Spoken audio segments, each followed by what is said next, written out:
Mon combat pour faire connaître les syndromes cérébelleux, bien sûr, je pense qu'on défend pas une cause comme ça sans être sensibilisé de près. Donc, en ce qui me concerne, c'est ma maman qui était touchée depuis une trentaine d'années.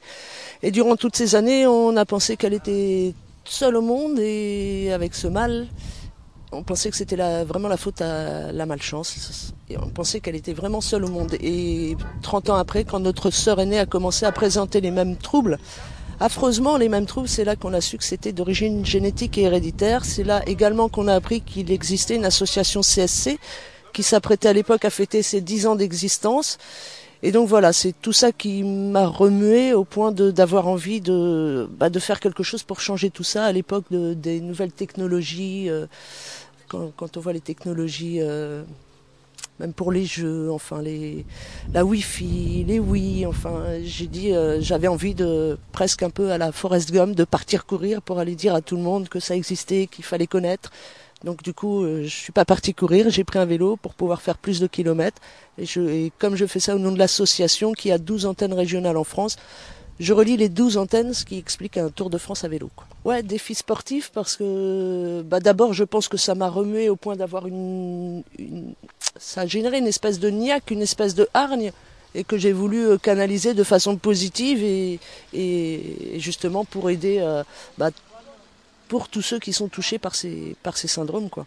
Alors les syndromes cérébelleux, c'est ce qui a trop cervelé, donc c'est vrai que l'association CSC aussi se bat pour faire comprendre l'importance du cervelet chez l'être humain. Le cervelet étant le centre de coordination de l'activité musculaire nécessaire à l'équilibre et au mouvement. Donc ce sont des maladies majoritairement d'origine génétique. Ça peut être aussi d'origine accidentelle suite à un AVC ou suite à un coma profond prolongé. Ça peut être associé à d'autres maladies lourdes style Parkinson ou sclérose en plaques.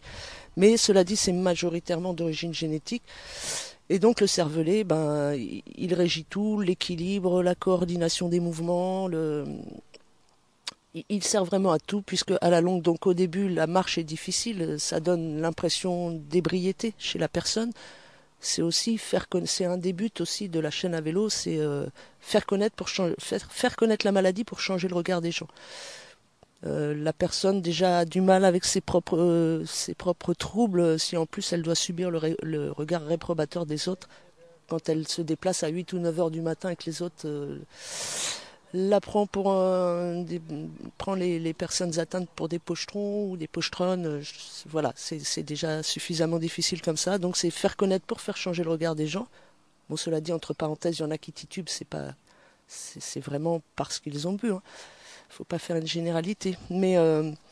Et donc, au fur et à mesure, de toute façon, donc la coordination des mouvements est difficile. Et au fur et à mesure, le simple fait le cervelet régit tout. Euh, Quand on mange, quand on avale, il provoque des fausses routes quand il fonctionne pas bien. Et à la longue, le simple fait d'avaler sa salive peut provoquer des fausses routes. Et donc, infection pulmonaire ou autre. Et donc, dans les formes génétiques, c'est évolutif et dégénératif. On parle de maladies rares quand ça touche moins de 30 000 personnes en France. Donc là, on est dans le cas, puisque je crois à peu près qu'il y a 5 à 6 000. On ne peut pas vraiment savoir, puisqu'il y a encore des personnes qui s'ignorent. Je crois qu'Alexandra Dur, neurogénéticienne à la Pitié-Salpêtrière, avait parlé de 1 à 5 personnes pour 100 000 habitants. Alors, je n'ai pas fait le calcul, mais bon, cela dit, c'est vrai que ça reste... Et on ne peut pas vraiment estimer, puisque à l'occasion de la chaîne à vélo 2007, il y a des personnes qui galéraient avec leurs troubles et on n'avait pas mis de nom. Elles n'étaient pas recensées comme étant des malades atteintes d'un syndrome cérébelleux d'origine génétique. C'est la deuxième édition. Ouais, la première a eu lieu en 2007. Il y a des étapes qui vont se regrouper. Non, il y a 2 ans, je longeais la façade atlantique. J'étais pas passé par Cholet, j'étais pas passé par Rennes non plus. Rennes, c'est parce que j'ai une sœur là-bas aussi, donc qui forcément est sensibilisée. Cholet, c'est parce que là, je vais être pris en relais par l'antenne Poitou-Charentes. Donc ça va être Parthenay, Poitiers, il y a l'école ADN, il y a une conférence prévue à l'espace Mendes France. Donc voilà, c'est aussi les responsables d'antenne qui gèrent de leur côté et qui définissent un peu l'itinéraire. 2007, c'est vrai que je savais pas trop dans quoi je m'aventurais puisque j'étais à fond dans ma préparation logistique et des fois je me surprenais à regarder la carte de France en me disant mais quand même c'est la France. Ça me semblait tout petit sur le papier. Je m'étais plus préparée pour le vélo. Cette année, étant donné que je pratique le foot féminin, ça c'est mon sport passion un peu, c'est vrai que j'ai peut-être plus travaillé le foncier au foot, moins le vélo, bon parce que j'ai été très prise aussi ces derniers temps. Cela dit, je pense que le corps a gardé des souvenirs d'il y a 2 ans, ne serait-ce que c'est le même vélo, donc la position est revenue. Et puis je pense qu'après, au fur et à mesure des étapes, eh bien, ça permet aussi de se réentraîner, quoi. Contrairement à 2007 où c'était des déplacements tous les jours, là, donc les 2343 km sur le papier, je dis, en 35 étapes, je pars 38, il y aura 3 jours de repos, donc il y a une journée de repos à Saint-Nazaire, il y en aura une en région Oléron et une à Toulouse qui représente à peu près 70-80 km par jour en moyenne. L'opération est baptisée, alors il y a 2 ans c'était la chaîne à vélo pour les cervelets qui déraillent, c'était histoire de mettre un peu d'humour sur un sujet relativement grave quand même. Et cette année ça a été un tout petit peu modifié, c'est la chaîne à vélo contre les cervelets qui déraillent. Donc c'est vraiment dans le but de mettre un peu de légèreté et donc pareil sur le site de l'association, il y a des comptes rendus qu'on s'arrange pour faire le plus journalier possible. Bon c'est pareil, c'est vraiment dans le but de faire participer les malades qui ne peuvent pas se déplacer et puis pour les faire vivre aussi. C'est un peu, même si on ne parle pas directement d'eux, on parle de leur maladie, c'est un soutien. Je sais qu'il y a 2 ans, ils attendaient impatiemment les comptes rendus quand il y avait quelques jours de retard. Le souci cette année par rapport à il y a 2 ans, c'est qu'il n'y a pas eu encore, bon là j'en suis qu'au début, hein, c'est une semaine sur 5 semaines.